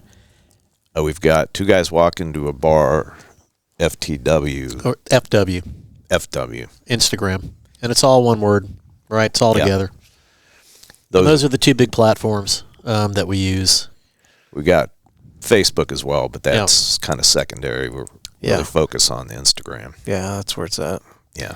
I just want to, we're going to do we did one photo shoot was it a year and a half ago with Brooks Burris. You know Brooks Burris? You're gonna get me in trouble. That sounds very familiar. Brooks is he's a really, really great photographer that we were lucky enough. We found him at a time when he's like, yep, I can do that. But he spent a lot of time. He spent a year with Charlie Crockett, just going wherever Charlie Crockett went. He does all these cool things. But we're going to do a photo shoot with Brooks Burris. Is it next weekend? No, it's this weekend. Yeah, Sunday. It's this Sunday. And we'll probably be down at Low Doubt Bar. That's where we're going to do it at. So, look, keep it funky, keep it Fort Worth, keep it local. That's what we do. And we believe in that. I mean, Mike and I are both constituents of this environment in this community, and we love it. And we want to propagate it like you do. And those are all the good things about being Fort Worthians. Hell yeah. Love that. Yeah, here's to that. And how do you follow that? That was perfect. I'm a genius. Yeah. You never look going forward, you never say anything like that to him. No, I feel that, and I'm sure you do too, and that's exactly where all of our heads are at. Like, let's do the Fort Worth thing until we can't do the Fort Worth thing anymore. And then, 20 years from now, we'll all move down to Terlingua and start a bar. There you go. With a big stage, lots of lights, big subwoofers. Yeah. It's all about the bass. From Sonofinity. Anything else you want to tell these guys before we get out of here? No, we appreciate the opportunity to talk to you. This has been a lot of fun. My pleasure. My honor. Hope we weren't too serious earlier. No. That's not really, not really where we come from. Thanks, Blue Note. Yeah. We loosened up. No. Thanks for having us. Thank you. Yeah. I see you're wearing the Traumatics T-shirt. Do you know these nerds? We do. We've seen the Doc play at multiple places, and I finally reached out and met him last week when we were at the event at the Printed Threads, here Fort Worth. And well, look, we follow him and love his music, and think other than playing music, he does great things for people that are in need, and that's a cool thing. But I saw the T-shirt, I'm like, yep, we know those guys, so that's kind of cool. He's also a Texas Surgeon General. That's impressive. Look, I mean, a hand surgeon. Well, true. Hand surgeon is that's as specialized. Those guys are very, very, very specialized. That's a unique breed. And when I was a sales rep, I'd mentioned earlier I worked in the pharmaceutical industry. I started as a sales rep. I called on a guy in San Antonio when I worked in San Antonio. His name was Dr. Pace. You ever heard of Pace? Picante? Not only was a hand surgeon, he was a wealthy owner of a salsa. Yeah, it was his family. Are you serious? No lie. That's iconic. Isn't that something? That's crazy. Well, but anyway, but great band, and saw you were wearing the T-shirt, so shout out to those guys. Yeah, they're great. Have you ever heard of the Flying Beats? Yeah. We follow them and we keep in contact. And are they like brothers or something? So Dr. Trome, his brother, plays in the Flying Beats. Which one, the drummer or the bass player? I think he plays drums. It's Ken Scott. Ah, okay, cool. You want another factoid? Talk to me. Ken Scott was in the original 1991, 1992 Ninja Turtles. Get out of here. He was not. I'm going to screw this up. Wait, he was an actor? I think he was Michelangelo, but no, that's not right. That's not right. Raphael. I can't remember. Are you serious? I can't remember. He was one of the Ninja Turtles. Yeah, that is cool. And he's here in Fort Worth. I didn't know that. I'm sorry, Ken. I'm sorry. I forgot which turtle you were. There's some things if you do them, you can never be more famous. Oh, dude. I mean, like they say. That's going on the tombstone. Those guys are nice guys too. I mean, they're the best. They're super nice and very friendly, and it's a great circle of friends that all of their friends come out and support each other. Yeah. So and they've got they just release some new stuff. I see it all the time, but they're really cool. Love them. Yeah, I need to get them on the show, and I think they're actually just waiting on me to give them a date.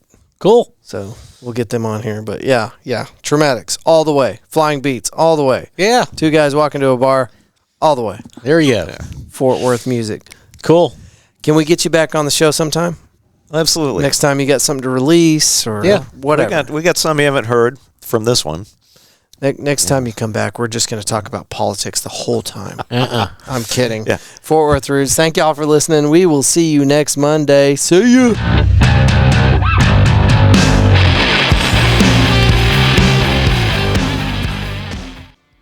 All right, Mike, Pete, guys, thank you so much. And thank you for bringing, what was it, blue something? I said it in the recording. You could tell about halfway through this recording that I was feeling it. I had myself a little White Claw that I was sipping on during the recording, and then they broke out that whiskey, and, well, it started sounding different. You know, I'm sitting here listening along with you guys, editing this thing before we release it, and I could definitely tell a change in my demeanor. But it was delicious, and Mike and Pete were great, and I believe that's the first time somebody has brought a full bottle of whiskey to the studio. We've had some folks roll through with some previously opened bottles, but that's the first time that a guest has brought me my own bottle of whiskey. So, guys, thank you very much. It is still sitting at the studio, waiting on our next guest to arrive so that we can pass some of that generosity on to them as well. All right, it's story time. You guys, if you're looking at the catalog of our episodes, you noticed a big gap. We were fighting a bug, and then we've been moving all month. We've been moving all of our junk from one house to the new house, from the old house to the new house. And if you've ever been involved in a move like that, you know how much of a pain in the ass it is. So I won't drone on about it, but my apologies to you guys. And I was talking to a friend, first name Jay, and he is somebody that is also starting up a podcast here in the DFW area. And we were talking about how this is such a huge time commitment. And you got to be very careful that you don't run out of episodes so that you can hit that weekly mark, monthly mark, however frequently you put out a podcast. And sometimes, you know, when you're running this whole thing by yourself, life gets in the way. So I'm leaning on you guys' grace, and I really appreciate it. Hope you didn't forget about me. But we've got some great episodes. The next episode we're going to release, and I'm going to try to get that out to you before next Monday, if God willing and the creek don't rise. But we had the Fort Worth Fire Department and the Fort Worth Police Department public information officers on the show talking about Fort Worth and first responders and, you know, what they do and how they fit into our community. So it was a huge honor to get them on the show, and just like Mike and Pete. But we're super pumped about that. It's the first time that we've had the Fort Worth Police Department on the show. It's our second time to hang out with our good buddy Craig Trojic, the public information officer for the Fort Worth Fire Department. So that'll be the next episode that you guys see pop up, and we're going to keep knocking these things out for you. The other big time draw this month of April has been the events. We started off with the Fort Worth Roots live music festival out there at Pouring Glory. That was actually at the very end of March, so it was, I think, March 30th. And so we did that, and then we did the recording with our friends, Mike and Pete, and then we had an event back out at Pouring Glory, the 420 event. That thing got rained out, but we were there, we did it, and then they ended up driving forward and making sure that they kept the party going through the weekend. So they, instead of just doing it Saturday, 420, which is what was scheduled, they did it Sunday as well. And I could make it out to that because that was during one of our big portions of the move. So I missed that Sunday since it wasn't on the schedule. And then the River Oaks Spring Fest Car Show. I'm scrambling, driving around town, picking up flyers from our sponsors so that we can pass these things out. And then it got rained out, got canceled. The joke is, though, it didn't get rained out. We didn't get a drop of rain. But nobody's happy about it, trust me. YMCA Camp Carter hates that we had to cancel it. Our friend Darren the one that the proprietor of the River Oaks Spring Fest car show. He's definitely not excited that we had to postpone it, and all the vendors and everybody that was involved with this thing, including myself, wishes that we could have, followed through. And it was April 27th. I keep saying 28th, but anyway, the call was made, because they're talking about tornadoes and thunderstorms and all this stuff, and the people involved were just like, you know what? Let's delay this. So the new date is May 11th, and the Fort Worth Roots podcast will be out there with Itchy Richie and the Burning Sensations. And then also we have our friends, what I tell you, May 25th out there at McFly's Pub with the Traumatics. Where did it go? I lost it. Okay, well, I believe it's May 25th. I'll tighten up on that. But yeah, follow us on social media for all of these updates. We got to roll with the punches. And this time of year is crazy because everybody's raring to go. We're excited. It's spring. We want to get festival season started off. But I'm looking at the Fort Worth social media pages, and so many things got canceled this past weekend. It was really disappointing. But, you got to weigh your odds. If it pours like it did on 420 out there at Pouring Glory, you can't do much outside. I mean, we had a huge tent that covered a massive stage out there, and it didn't matter because everything else is outdoors. It's pouring down rain outside. So anyway, this. I'm just talking to you because I missed you. It's been 3 weeks now since we got to put out an episode, and I really am sorry about that. If you look at our track history, this does not happen very often. In fact, at some point, we were putting 2 episodes out a week. And things are starting to calm down here at the Fort Worth Roots Podcast Casa. Me and your lovely co-host, Megan, are getting settled into the new place. And we'll be posting some pictures of this rad little 1-acre ranch we just bought. But thank you. Thank you for your grace and thank you for your patience. I hope you really enjoyed this episode. Make sure you go and support Mike and Pete, 2 guys walking to the bar. And 2 guys walking to a bar.com. And then on Instagram, 2 guys walking to a bar _FTW. You can just type in 2 guys walking to a bar and it pops up. Anyway, these guys are awesome. Super glad to have them on the show. I wish we hadn't waited so long, but listen, if you've been trying to get on the Fort Worth Roots podcast and you have sent me emails or we have messaged back and forth through social media, I am not ignoring you. I want to get you on the show. We're just super pressed for time all the time. Every week. It is just a madhouse around here. So, and that's not an excuse, but it is the current situation. Now, one day, hopefully soon, we've got all these wonderful sponsors that are taking care of us, and with just a little bit more support, one day we'll be able to do this full time for you guys. And at that point, it's going to be a couple episodes every week, and we'll be able to cover more events, more activities, things that are going on around the city of Fort Worth. And we are pushing so hard to make that a reality because it'll give us the ability to support more of these local musicians, more of these local businesses, and really turn Fort Worth Roots podcast into what we want it to be, something that is a net plus for the entire community, musicians, artists, creators, and the city itself. All right, that's enough talking out of me. We need to talk about sponsors, so I'm going to talk some more. Before I go on, 2 guys walk into a bar.com, and then on Instagram, 2 guys walk into a bar _FTW. All right, y'all heard me talking about Eaton Data Solutions at the beginning of the show. This is a new sponsor, and he specializes in data protection and services of that sort. If you have a small business, I had a small business, and I shut it down a while back because it was too much. Aside from the point, I had a ton of files that I never even considered being vulnerable out there on the internets.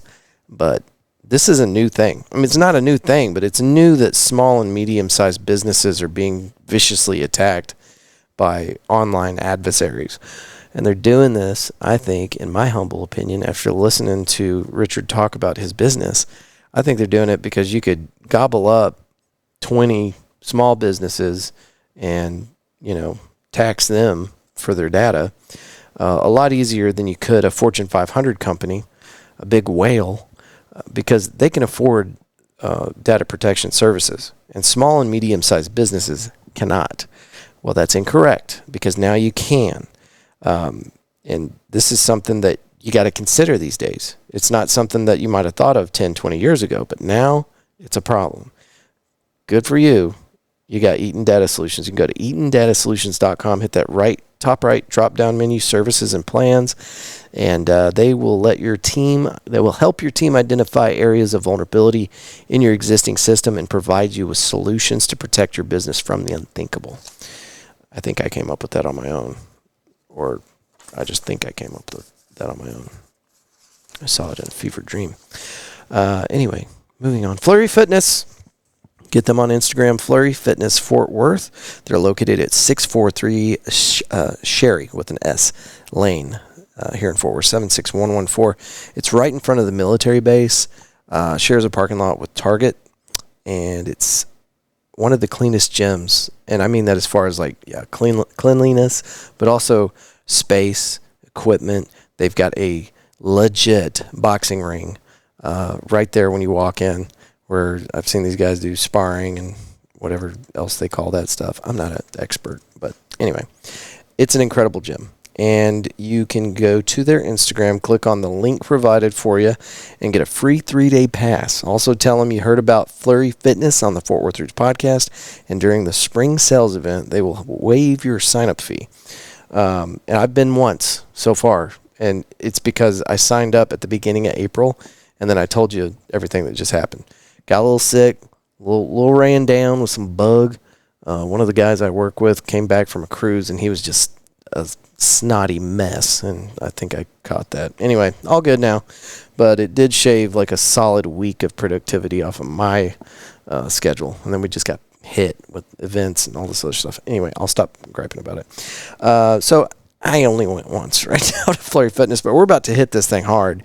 And so if you want to go to a class with me up there at Flurry Fitness, you can send me a DM or even talk to Andy, the owner up there, whenever you go in with your free 3-day pass or you're signing up. Tell him, hey, I'd like to do a class with Andrew too. So get his lazy ass in here and let's do some work. And Andy can call me, tell me what's up. So anyway, you're going to start seeing me up there at Flurry Fitness a lot. I love it. And it's a boxing class. It's an hour-long boxing class. And whenever I was telling Andy this, when I first heard about cardio workouts with boxing, I was like, this sounds kind of silly to me. But you get in there, you put them gloves on, and you just try to keep your hands up for an hour with those 16-ounce gloves on. It is a workout, and it is not like you're not Rocky Balboa. You're not up there trying to learn how to be a title fighter.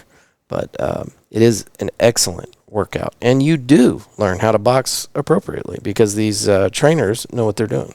So if learning how to box was a goal of yours, then congratulations, they do that. But the workout is intense, and they hit the core, they hit all the areas, and your shoulders are going to be wore out the next day. Just a pro tip there for you. Anyway, go check them out. They're on Instagram, Flurry Fitness Fort Worth. And again, they're located at 643 Sherry Lane.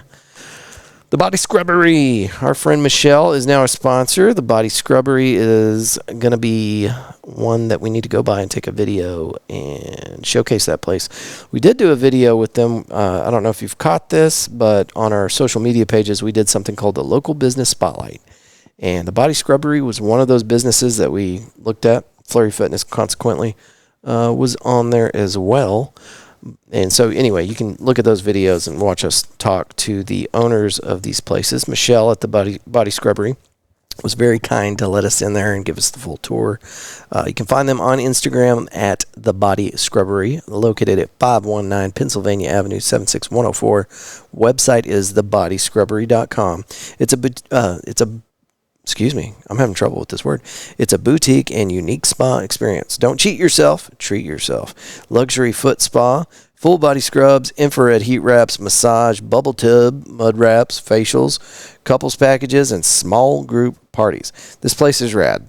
If you're looking for an awesome place to relax, this is where you want to go. If you're looking for a really cool gift idea for somebody that you love, or maybe it's somebody that you don't love, but you know they need to chill out. Like maybe you're not a big fan of your boss, but you know, what a low-key awesome way to tell your boss to chill out. Just go to the Body Scrubbery and get a gift certificate and then take it to your boss and be like, here, I know we're not like real cool and stuff, but you need to chill out. I'm kidding, of course, but that is actually kind of a cool idea.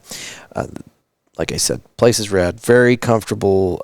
Michelle is awesome, and if you're looking for a way to relax, here's your sign. Website is thebodyscrubbery.com. Go online, check this place out. Hit that drop-down menu in the top. It's the upper right corner, and find the Book Now tab. Do it all right there from your phone, online. The Body Scrubbery. All right, we got Wavy Digital.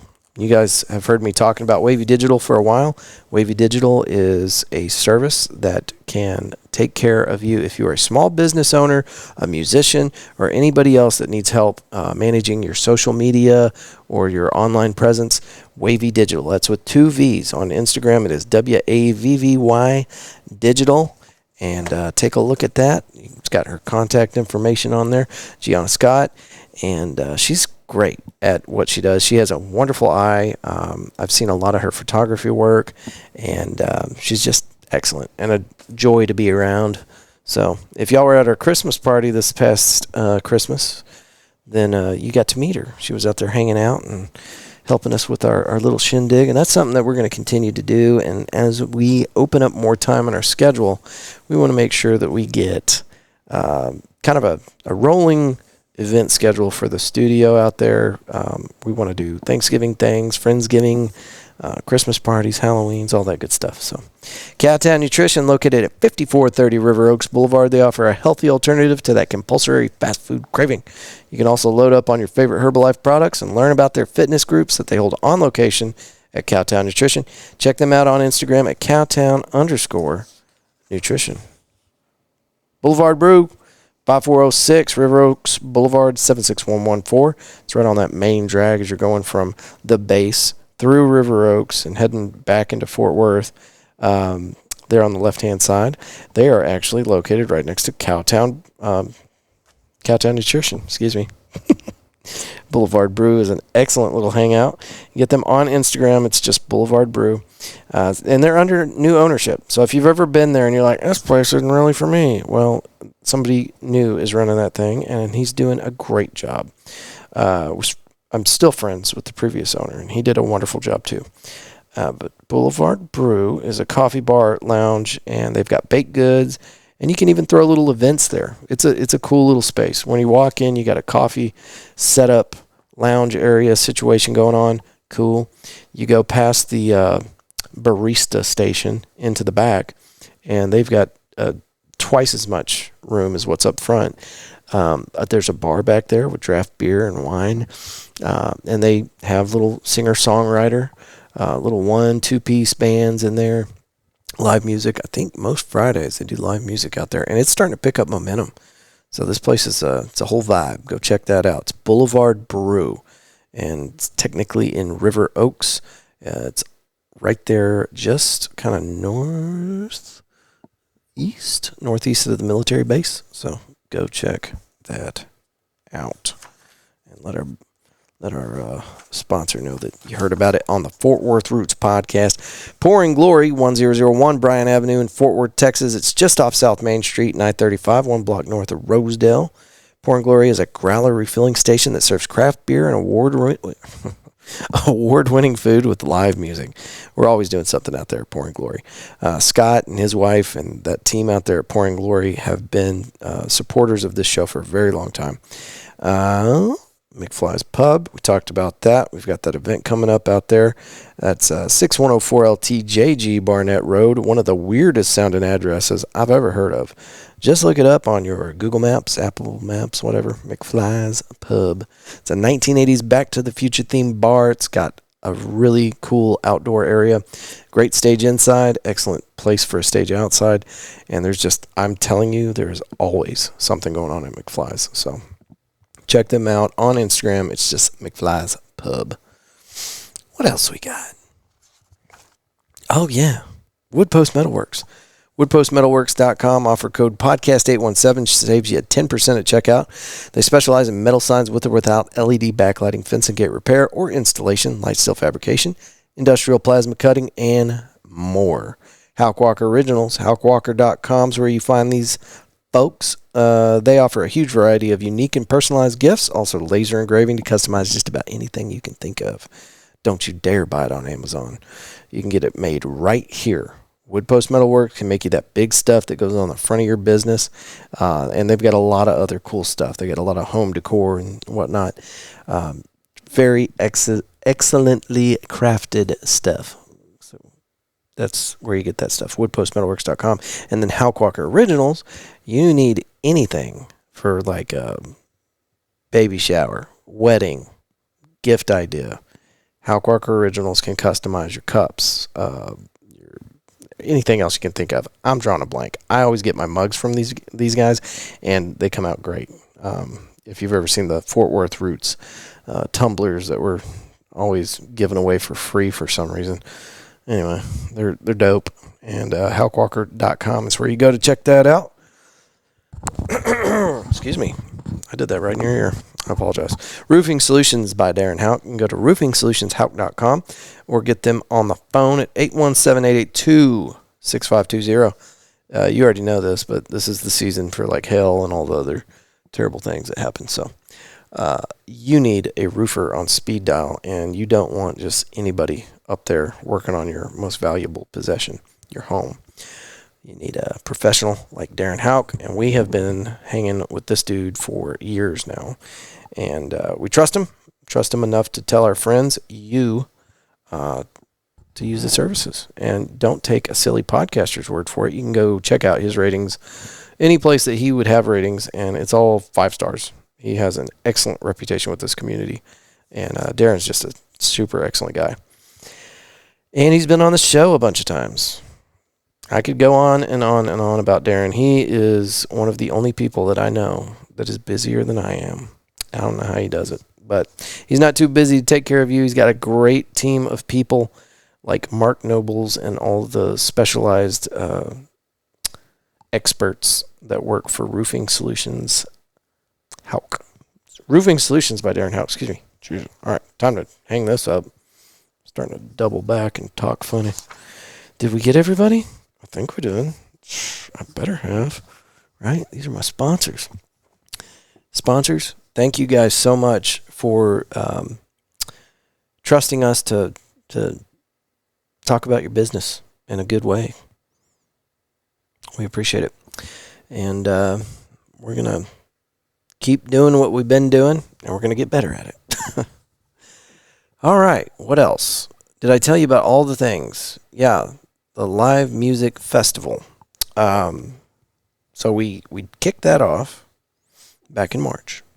And we're supposed to have our second iteration of the live music festival. That was supposed to happen this weekend out at the River Oaks Spring Fest car show. But, alas, it got canceled due to fears of dangerous storms. So, which I totally get. And I saw just about every other festival this weekend cancel because they were just like, we ain't going to risk it. And you can't blame people for that. All right, so let's go through this real quick. Our Springfest car show has been moved to May 11th. More details to follow on that. We will have Itchy Richie and the Burning Sensations out there at the River Oaks Springfest car show, May 11th. And then we've got the Traumatics at McFly's Pub, May 25th, 7 p.m. to 10. Jay Birds at Augie's Sunset Cafe and Marina. That is June 29th, 7 to 10. Late to the Station is going to be at Panther Island Brewing, July 20th, 6 to 9. The Spectacle at the Cicada, August 11th, 7 p.m. to 10 p.m. That's going to be really, really rad. It's going to be the raddest. All bands on stage at Pouring Glory, September 28th, 5 p.m. to 10 p.m. And that will conclude this year's live music festival. And on every one of these flyers that we're passing out, at the very bottom, it says, in an effort to support local businesses and provide additional stages for local musicians, the Fort Worth Roots podcast has created the Live Music Festival. Can you make it? There's no cover. come on out and have some fun. And I like the way these flyers came out, but I'm going to have to make some adjustments. So, all right, that's it. And this outro was long, but you're still listening. I really appreciate that.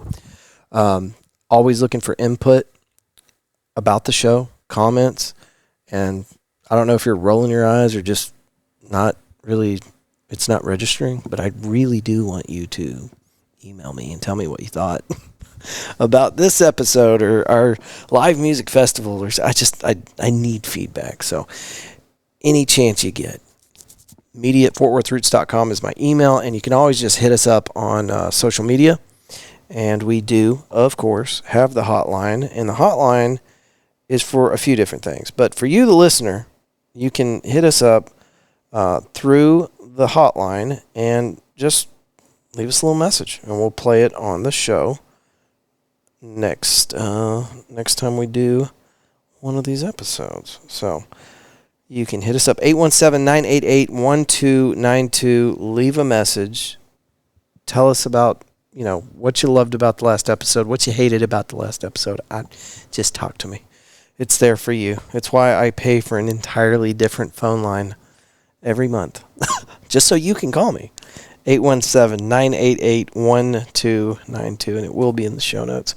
Guys, thank y'all for being patient. Again, April has just been insane, and I'm glad to see April go. I'm so ready. So, all right, okay. I feel like I did a lot of complaining this week. You guys are great. I will see you soon. Have a wonderful week. Bye.